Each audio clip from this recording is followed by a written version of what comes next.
2:37 a.m. A 13-year-old girl gasps for breath, clutching her chest in pain. She's suffocating. Her body is betraying her, but her mother? Ashley is too busy watching her TikTok donations roll in, completely unaware of her daughter's suffering just feet away. The phone screen lights up the dark room as Ashley smiles, counting the gifts from strangers. "Sleep it off, baby," she tells her daughter without a second thought. The live chat floods with concerned messages. "She looks really sick. Call a doctor," but Ashley dismisses it. "Y'all are so dramatic," she says, as if it's all just for attention. By morning, the girl would be rushed to the ER. By afternoon, CPS would be at their door for the 21st time. And by night, the video of the whole nightmare would be shared across the internet, sparking outrage. But what was the real truth? This wasn't just neglect. This was a mother more focused on her social media clout than her own child's health. This wasn't just bad parenting. This was child exploitation, all for views and donations. Ashley's priorities were clear. The likes, the followers, the money, and her daughter's suffering. Just a background noise in her quest for fame. The phone rings. A deep voice answers. "Hey, baby?" Ashley grins, twirling her hair like a schoolgirl, completely unfazed. On the other end of the call, a convicted murderer. This man, Francisco, had killed a 13-year-old child, the same age as Ashley's own daughter. But Ashley wasn't just talking to him. She was introducing him to her kids. "Say hi to Daddy," she says, holding the phone out to her daughters. The man who murdered a child was now whispering sweet nothings to Ashley's own kids. And Ashley? She wasn't concerned about what she was doing. She was too busy recording the moment for TikTok views. Francisco wasn't a one-off. He wasn't just a murderer who took a young life. He was a regular in Ashley's life. She had a roster of convicted criminals, murderers, child molesters, armed robbers, all of whom she kept as boyfriends, flaunting them for attention. Each one was introduced to her daughters as family.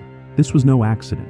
Ashley's decision to expose her children to these dangerous men wasn't a mistake.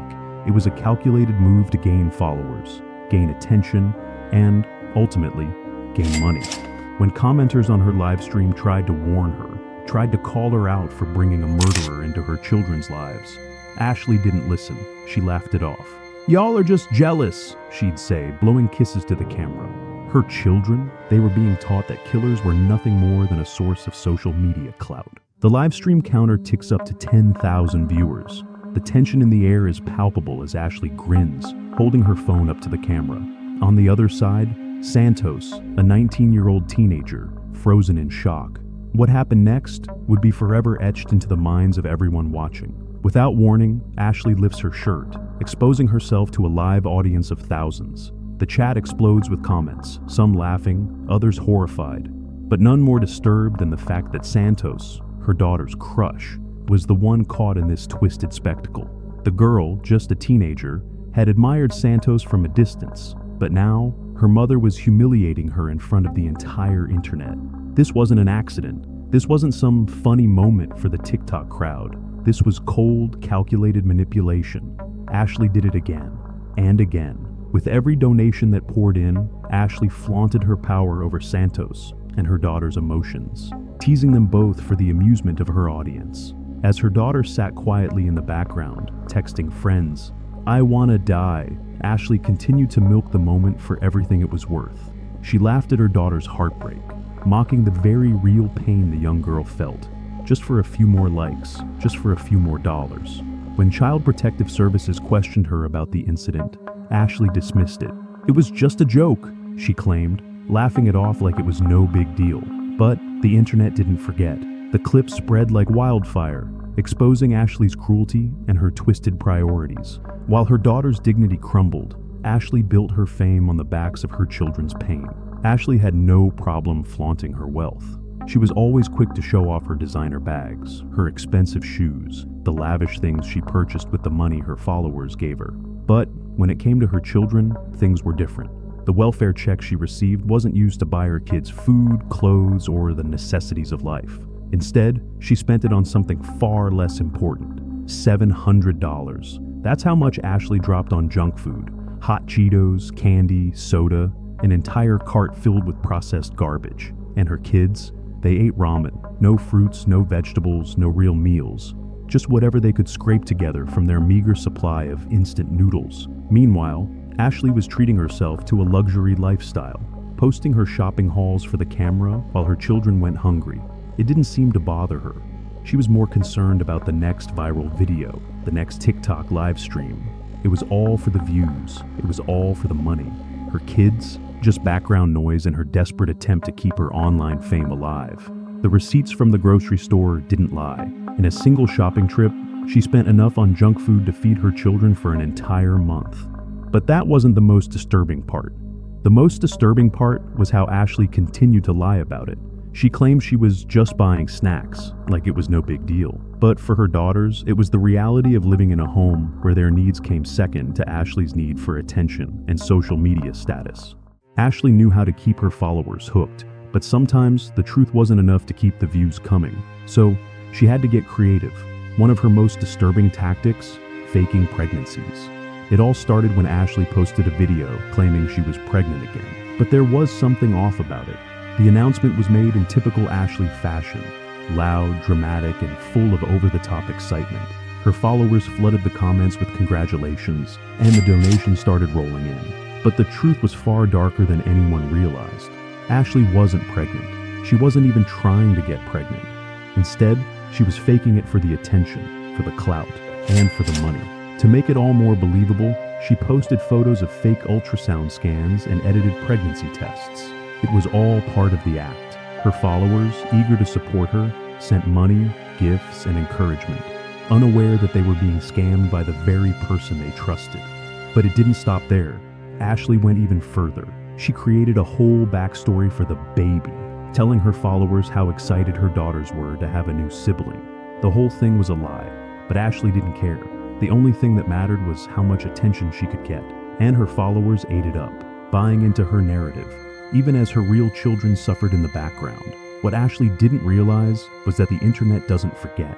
When the truth came out, her followers were furious. They felt betrayed, manipulated, and disgusted by the lengths Ashley had gone to for a few extra donations. But by the time the lie was exposed, Ashley had already moved on to her next scheme. Ashley's manipulation didn't stop at faking pregnancies or scamming her followers. There was something even darker happening behind the scenes. Something that revealed just how far she was willing to go to get attention and maintain her fame. Ashley wasn't just teaching her kids to seek validation online. She was teaching them something far worse: racism. It started innocently enough, with a few comments here and there, but as her social media presence grew, so did her need for controversial content. Ashley began encouraging her children to use racial slurs and offensive jokes on TikTok. She'd laugh about it on live streams, claiming it was just for fun and not a big deal. But the reality was much more sinister. She was grooming her children to gain followers by being shocking and offensive, teaching them that hate and controversy were the keys to social media success. Her daughters, naive and desperate for approval, began repeating these words and behaviors, thinking it would get them the attention they craved. But the worst part, Ashley thought it was hilarious. She encouraged them to make jokes that targeted people based on their race, making fun of minorities and laughing it off as if it was all just a joke. She didn't care who it hurt, as long as her numbers were going up. This wasn't just bad parenting, this was poisoning her children's minds with toxic, harmful ideas for the sake of social media fame. It was a dangerous lesson that would stick with them, shaping their views of the world for years to come. Ashley's followers were starting to notice the change. They saw the comments, the videos, the blatant racism, and they began speaking out. But Ashley, she just laughed them off, dismissing any concerns as haters or jealous people. She didn't care. She had her TikTok clout, and that's all that mattered. As if things couldn't get worse, Ashley's obsession with gaining attention and maintaining her social media fame led her down an even darker path. She wasn't just surrounding herself with bad influences. She was dating men who were behind bars for heinous crimes. And shockingly, she didn't hide it. She flaunted these relationships online as if they were just another part of her lifestyle. It started with Francisco, a man convicted of murder. He was in prison for killing a child, the same age as Ashley's youngest daughter. But instead of protecting her kids from this dangerous influence, Ashley paraded him around as a boyfriend. showing off their prison phone calls to her followers. It wasn't enough that he was a murderer. She made sure her daughters knew about him, even introducing him as family. Her daughters? They were forced to listen as Francisco spoke to them on the phone, whispering sweet nothings. Ashley, meanwhile, filmed it all for her TikTok followers, getting a thrill from the controversy. Comments flooded in, some calling her out, but Ashley ignored them, brushing off their concerns with a smirk. She was getting views, and that's all she cared about. But Francisco wasn't the only criminal Ashley had in her life. She collected men like him, criminals who had committed some of the most vile acts imaginable. Murderers, rapists, armed robbers. All of them had one thing in common. They were in prison. And Ashley? She thought they were just misunderstood or bad boys. And to her, that was enough to make them worthy of her attention. Her daughters were exposed to these men, hearing them talk on the phone, making them believe that these criminals were somehow cool or worth admiring. The real horror was how Ashley turned these relationships into a game for her followers, pretending it was all part of her real life and showcasing it as if it was something to be proud of. By now, Ashley had crossed so many lines that there was no turning back. Her desperation for views and validation had led her to exploit not only her own children, but every part of her life for the sake of internet fame. But in her final act of betrayal, she would take things to a whole new level, a level that even shocked her most loyal followers. Ashley's obsession with maintaining her online image and getting donations reached its peak when she started using her own children's pain for profit. She made them the stars of her live streams, even when they were visibly upset, distressed, or sick. In one of her most disturbing videos, she filmed her daughter in tears, suffering from intense period cramps, while she sat there counting TikTok donations, oblivious to her child's suffering. Her followers watched as the girl cried out for help, clutching her stomach, but Ashley just laughed it off, responding with cold indifference. "She's fine," she said nonchalantly, never once considering calling a doctor. "She's just doing this for attention." All the while, her TikTok account was flooding with donations. It wasn't enough for Ashley to just ignore her children's needs. She began profiting off their pain. Every tear, every fight, every breakdown became content to be monetized. Her daughters were nothing more than props in her quest for more followers, more gifts, more money. The line between mother and manager had blurred so much that it was impossible to tell where one ended and the other began. And yet, despite the growing backlash, despite the concerns raised by viewers and child protection agencies alike, Ashley didn't stop. She doubled down. She continued to use her children, to degrade them, to expose their lives for views and donations. It was as if nothing could make her stop chasing the next viral moment.